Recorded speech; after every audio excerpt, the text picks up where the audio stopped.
Welcome, everyone, and thank you for joining us for our Google Hangout on Air CME Palooza Fall Moderator Interviews. Today we are joined by Jan Perez, CCMEP. Jan is the Managing Partner at CME Outfitters in Maryland. Jan is responsible at CME Outfitters for the accreditation and design teams, content development, and faculty relations. Jan is an engaged member of the CME community and has served as the chair for the Medical Education and Communications Company Alliance member section for the Alliance for Continuing Education in the Health Professions. And she either is or was the program chair for NAMIC. I just took this off your website, Jan, so I don't know how current a lot of this is. Yeah, it's good enough.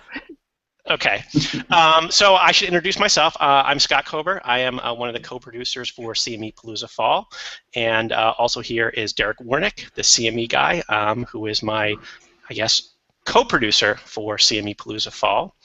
And so Jan is one of the moderators for one of our sessions. CME Palooza Fall is being held on Wednesday, October 15th, from early in the morning until late in the afternoon. So here's our agenda. And Jan is going to be moderating the 11 a.m. session, which is called Death of the MEC, Fact or Fiction. I know this holds a lot of personal interest to both Derek and I, having past and or presence in medical education companies, and I think it's going to be, one of our certainly one of the more interesting sessions during our day. So we have Jan here to answer a series of questions we've developed, both about CME and about her particular session that she is moderating. So why don't we move on to question one, Derek? Okay, Jan. So why are you optimistic about the future of CME?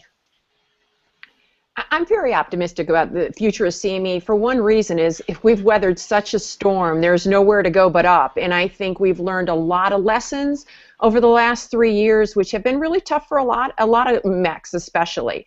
And I think if we take those lessons and we learn from them, then we have a tremendous opportunity to grow and just not fall back into old habits, but to continue to grow. So what are some of those lessons that we've learned? Well, I think one of the main lessons is, don't get comfortable. Don't assume that because you did it that way before that you continue to do it that way in the future. I think we've got to be continually innovating. Sometimes when we see that word innovation on a grant request or a request for proposals, we go, oh gosh, innovation again. What does that mean? But in the end of the day, unless we continue to evolve as providers and educators, then we do have a problem. If we don't do it, we have a problem. But if we continue to try something new, to continue to engage our learners, then we should be optimistic about the future CME. Okay, great. So question number two sort of turns that on its face a little bit. So what scares you about the future of CME? Well, a couple of things. I guess maybe one of the things that scares me is, as the outside looks in at CME, and as they have done over the years, not understand it, not interpret it, not translate it well, that, like, for example, the Sunshine Act, here we are, we all make our changes, we prepare for reporting, and next thing you know, CMS says, yeah, well, maybe not, maybe we're going to go ahead and throw that exemption out. And I think what I'm most concerned about is not that we as accredited providers can't adapt and move forward, but I am a little concerned that commercial supporters will go, you know what, I just don't want to deal with this. This is just too much of a pain in the neck, and that budgets will be cut even more. So I think that we can always adapt, but we can't control what the reaction might be to that. So those are some of the things that are in a lot of ways out of our control. I have a saying, control the things you can and don't get so focused on the things you can't. But unfortunately, sometimes those things you can't control do impact your business going forward. Yeah, no, I think that's a very good point. I know, Derek, you're probably really familiar with all the sunshine requirements. I know that you were putting them up on your Facebook page, and they were taking, it took some commercial supporters 3, 4, 5 months to come up with any sort of policy. There's still some who haven't done it yet. So yeah, so I think that's smart. Now they can adjust to. Yes, and I think that that's certainly a legitimate fear. Okay. Okay, question number 3. What do you feel has been the most important change to CME in the last 5 years?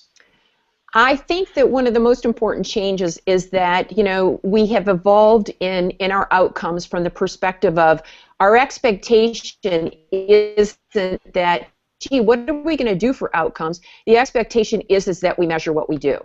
And that has now, instead of becoming something that we're striving for, it has become our baseline. And just like we preach to our physicians that you measure, measure, measure, you can't evaluate if you don't measure, we as accredited providers now, that measurement has become a standard part of our practice. And I think that really makes the difference and makes us have that ability to show that change, our ability to show our value at the end of the day. So I think that now becoming a normal part of the process rather than a nice to have is really something that has helped us in the last 5 years. Great. Yeah, and one of our sessions is going to focus on what supporters do with outcomes data that they receive. So I think that that's kind of will kind of be a good piece of that as well. Okay, so question number 4. What has been your best personal learning experience in the last year? I went to this fall, and I've told this story, Derek's heard it. I went this fall to, or was it the fall or the spring, whatever the CBI West was.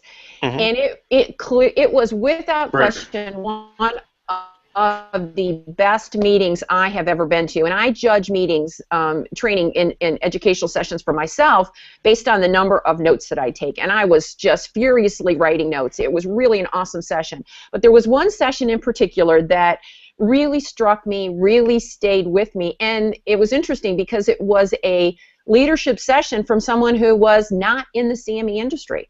It was someone completely outside of the industry.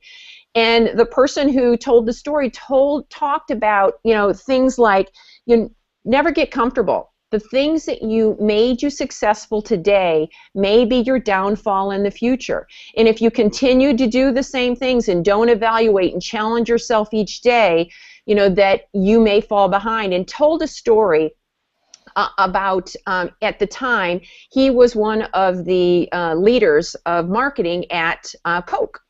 And Coke and Blockbuster were getting together, and Coke was going to be in every Blockbuster store. Well, the Coke had people and the Blockbuster leaders, they were getting together for dinner, and they're cheering, and got the wine open. Well, as it turns out that day, Netflix went public.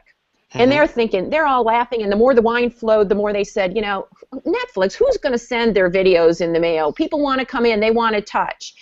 And at the end of the day, now look at us now coming years later, there's not a Blockbuster store on the market, and Netflix is booming. So I think that's that idea that just because that's how you do it today, and that's what has made you successful, don't rely on that. You've always got to be challenging yourself to, it may be your downfall in the future. And so that was just one of those. I think about it almost every week, every day, because we do things the same way, or you get into a habit of putting some of the same formats in a proposal, and you really do have to step back and go, you know what, I got to do it different. What can we do? How can we challenge ourselves and our culture to just try new things? And I think that is really, it stuck with me ever since that. Great. Okay, so question number 5. So we'll talk a little bit more specifically about the session that you are moderating. So what is your vision for this session, and why should folks tune in to listen to what you have to say and to what the other panelists have to say as well? Well, I think it's, in order for us to grow as an industry, to grow as accredited providers, we do have to continue to adapt, and we do have to continue to evolve. And what I like about this session is that we've got really a example of a large accredited provider, a small accredited provider, really representation from all of the stakeholders in the accredited provider in the CME industry. And we all have our challenges. We all kind of look at things a little bit differently. But at the end of the day, our success in this industry and continuing for this industry to grow and to thrive relies on us adapting and evolving. And the ability to hear how each different size company, representation from that company sees that or has their own personal kind of fingerprint or stamp that they can put on it, I think is going to bring a lot of value, because we can learn most from ourselves. And I think if we're open to sharing our experiences, and I say we as in accredited providers, as in the CME community, and open to learning from each other, then we have a lot of opportunities. So if we look at what are our, looking at this maybe even from a SWOT perspective, looking at what are our challenges and what strategies, what are our weaknesses, what are our opportunities, if we look at that from a lot of different angles and come up with some really good points about what we can do going forward, then we won't have to ask that, is the death of the MAC. We can continue that growth and make sure that we thrive going forward. Great. Okay. So here is your bonus question. Okay, you ready? If you could eat just one food every day for a month and nothing else, what would it be? I just picked my first tomato off my tomato plant, so it would easily be fresh tomatoes. Oh, she went healthy on it. Oh, any chocolate's too easy. That's a given.